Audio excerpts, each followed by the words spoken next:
Hello student, आज हम आपको इस वीडियो में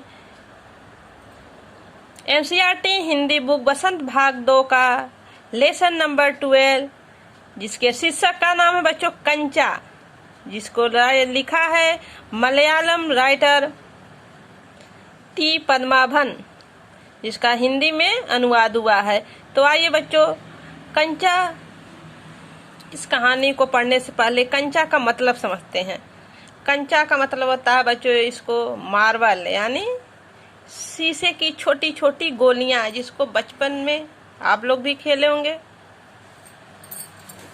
इसको बच्चे लोग बहुत ही पसंद करते हैं इसको खेलना। तो कंचा शीशे की छोटी छोटी गोलियां होते हैं बच्चों, जिसे आप लोग जैसे भी सब बच्चे खेलते हैं। तो उसी तरह इस कहानी में एक अप्पू नाम का छोटा सा बच्चा रहता है बच्चों, 7-8 साल का।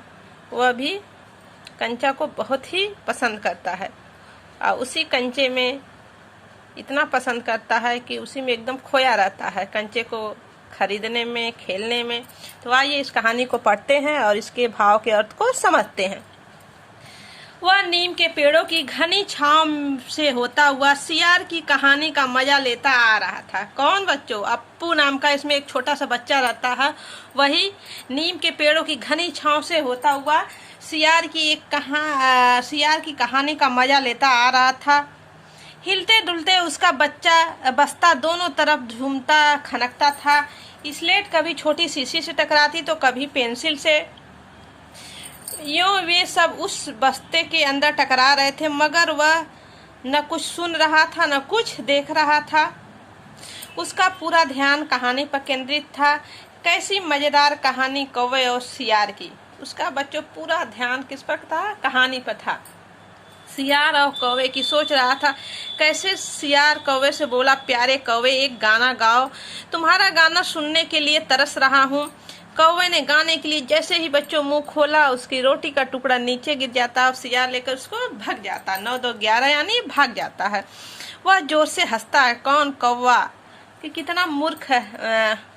कौन हंसता है बच्चों? सियार। की कितना मूर्ख कौवा है, बुद्धू कौवा है। ये नहीं जानता कि मुंह खोलेंगे तो रोटी का टुकड़ा नीचे चला आएगा और वह नहीं ले पाएगा। वह चलते चलते फिर अप्पू इस कहानी से हटता, उसकी नज़र थोड़ी हटती है तो बच्चों कहाँ जाता है? एक दुकान पर जाता है।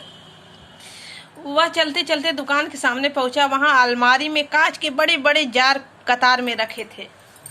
कतार में रखे थे यानी बच्चों सीरियल वाइज, जैसे 1 2 3 4 लाइन से होता है ना नंबर, उसी तरह ये कांच की जो है बड़े बड़े जार, बॉटल जैसे बड़े बड़े होते हैं, जैसे प्लास्टिक के होते हैं ना बच्चों चॉकलेट की, उसी तरह देखिए सामने रखा है ना, देखिए बड़े बड़े जार तो रखे थे। उसमें चॉकलेट रखे थे, पिपरमेंट और बिस्कुट थे।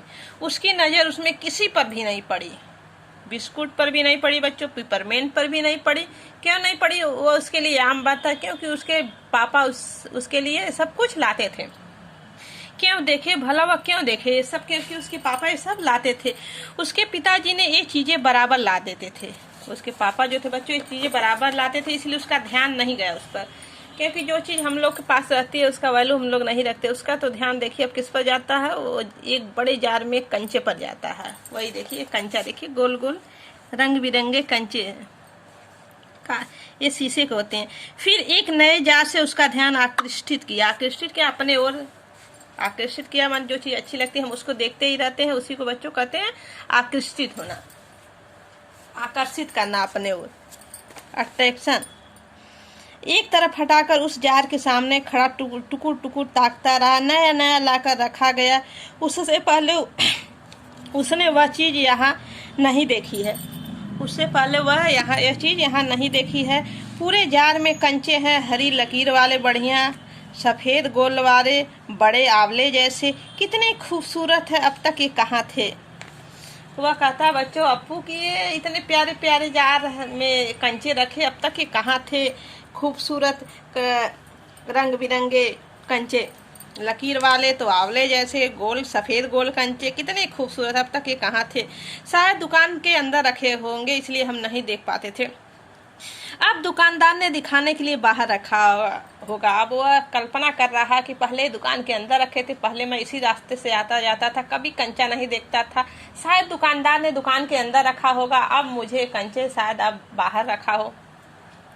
उसके देखते देखते जार बड़ा होने लगा। वह आसमान सा बड़ा हो गया तो वह भी उसके भीतर आ गया। वहाँ और कोई लड़का तो नहीं था, फिर भी उसे वही पसंद था। छोटी बहन के हमेशा के लिए चले जाने के बाद वह अकेला ही खेलता था। बच्चों, अप्पू जो था बच्चों, इतनी कल्पना की दुनिया में समा जाता है कि उसको जो कंचे थे खूब बड़े बड़े आसमान जैसे बड़े बड़े दिखाई देने लगे, और वो उसी में कल्पना की दुनिया में एकदम घुस जाता। उसे होश ही नहीं हम कहाँ हैं। उसकी बहन बच्चों छोटी सी थी, तभी उसकी मृत्यु हो जाती है, तो एकदम अकेलापन इसको लगता है। और ये जब कंचा को देखता तो इतनी कल्पना की दुनिया में इतनी समा जाता कि उसको कुछ ध्यान ही नहीं कि मेरा ध्यान कहाँ है। और उसके छोटे छोटे कंचे वो आसमान जैसे खूब बड़े बड़े दिखाई देने लगते हैं। वह कंचे चारों तरफ बिखेरता मजे से खेलता रहा। तभी एक आवाज आई, लड़के तू उस जार के नीचे गिरा देगा। वह चौंक उठा। वह सोच रहा है बच्चों कि हम इतना कल्पना की दुनिया में चला गया था कि उसको लग रहा है कि कंचे खूब खेल रहा है और कंचे खूब बड़े बड़े दिखाई दे रहे हैं। तभी दुकानदार उसको टोकता है कि अरे बच्चे तुम गिरा दोगे क्या मेरे जार को। तब वो चौंक उठता है, अपनी वास्तविक दुनिया में आ जाता है, कल्पना से निकलकर वास्तविकता में आ जाता है। जार अब छोटा बनता जा रहा था। छोटे जार में हरी लकीर वाले सफेद गोल कंचे, छोटे आंवले कंचे जैसे, फिर जैसे तैसे कंचे उसे दिखने लगे छोटे छोटे। नहीं तो इसके पहले उसे खूब बड़े बड़े कंचे दिख रहे थे। सिर्फ दो जने वहाँ वह और बूढ़ा दुकानदार के चेहरे पर कुछ चिड़चिड़ाहट थी। जब बच्चों वो देर तक वहीं खड़ा, अधिक समय तक वहीं खड़ा था, तो दुकानदार चिढ़ गया कि बच्चा न ले रहा न जा रहा, बस यहीं खड़ा है। मैंने कहा न तो जो चाहते हो मैं निकाल कर दूं। वह उदास हो खड़ा था वहीं। वह क्या कंचा चाहिए? दुकानदार बच्चों उस बच्चे से अप्पू से पूछता, क्या तुम्हें कंचा चाहिए तो बताओ, नहीं तो जाओ यहाँ से। वह दुकानदार बच्चों से चिढ़ जाता है। वह एकदम उदास खड़ा था। क्यों उदास खड़ा था? क्योंकि उसके पास, अप्पू के पास बच्चों लेने के लिए कंचे पैसे नहीं थे। दुकानदार ने जार का ढक्कन खोलना शुरू किया। उसे निषेध से सिर हिला दिया। निषेध माने बच्चों मना कर दिया। निषेध माने होता नहीं। नकारात्मक रूप से अप्पू ने अपना सर हिला दिया। तो फिर तब दुकानदार कहता, बच्चों तो फिर? सवाल खूब रहा। उसे कंचे चाहिए? क्या चाहिए उसे खुद मालूम नहीं। जो भी हो, उसने कंचे को छू कर देखा। जार को छूने पर कंचे का स्पर्श करने का एहसास हुआ। अगर वह चाहता तो कंचा ले सकता, लिया होता तो। वह कहता, बच्चों अप्पू कि अगर चाहता तो ले सकता था, क्योंकि उसके पापा ने उसे स्कूल की फीस के लिए पैसे दिए थे। स्कूल की घंटी सुनकर वह बस्ता थामे हुए दौड़ पड़ा। जब स्कूल की छुट्टी की घंटी लगती है बच्चों, वह दौड़ पड़ा। देर से पहुंचने वाले लड़कों के पीछे बैठना पड़ता था। उस दिन वही सबके बाद पहुंचा था, इसलिए वह चुपचाप पीछे की बेंच पर बैठ गया। कौन बैठ जाता बच्चों? अप्पू। वह दुकान पर चला गया था। दुकान पर जाने की वजह से उसे लेट हो गया था, और वह क्या करता है, वहीं जब स्कूल पहुंचता है, घंटी लगती है, तो वह जल्दी जल्दी जाके पीछे वाले सीट पर बच्चों बैठ जाता है।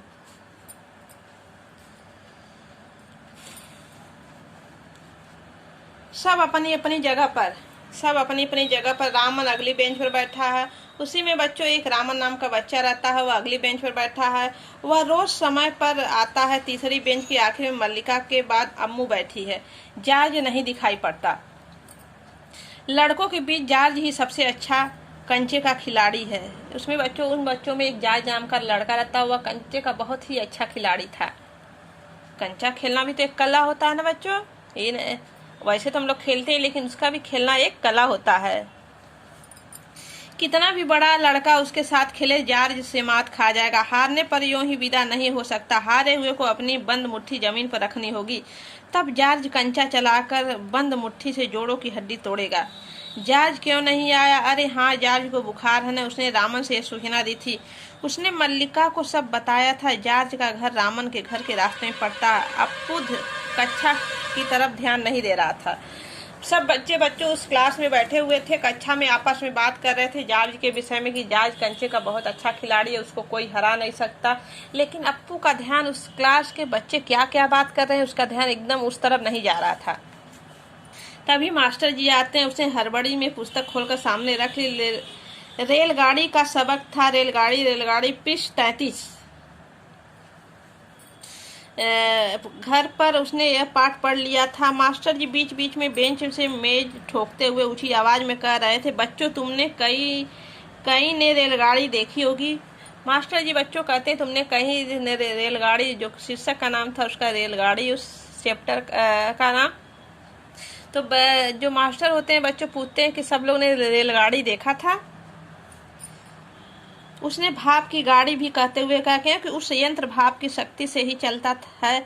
भाप का मतलब पानी निकलती भाप से। तुम लोगों के घरों में, चूल्हे में भी, घरों में बच्चों कहते हैं कि रेलगाड़ी पहले भाप की शक्ति से चलता था। भाप का मतलब होता पानी से निकलती भाप। तुम लोग के घरों में जो चूल्हे पर गर्म पानी रखते हैं उससे भी भाप निकलता है। मास्टर जी की आवाज अब कम ऊंची थी। मास्टर जी पहले तेजी आवाज में बोल रहे थे, फिर उनकी आवाज कम हो गई। वे रेलगाड़ी के हर एक हिस्से के बारे में समझा रहे थे। उस लेसन का नाम था रेलगाड़ी। बच्चों तो रेलगाड़ी के हर पार्ट के विषय में समझा रहे थे मास्टर जी। लेकिन अप्पू का ध्यान एकदम उनकी बातों पर नहीं था, ना ही उस क्लास के बच्चे के आपस में बात कर रहे, ना ही उस पर था। उसका बच्चों बस ध्यान था उस कंचे, जार वाले कंचे को देखा था, बस उसी पर उसका ध्यान था। पहले तो मास्टर जी तेज आवाज में समझा रहे थे, अब उनकी आवाज थोड़ी कम हो गई, धीमी हो गई। वे रेलगाड़ी के हर एक हिस्से के बारे में समझा रहे थे। पानी रखने के लिए खास जगह है, इस अंग्रेजी के वारल कहते हैं, यह लोहे का पीपा होता है।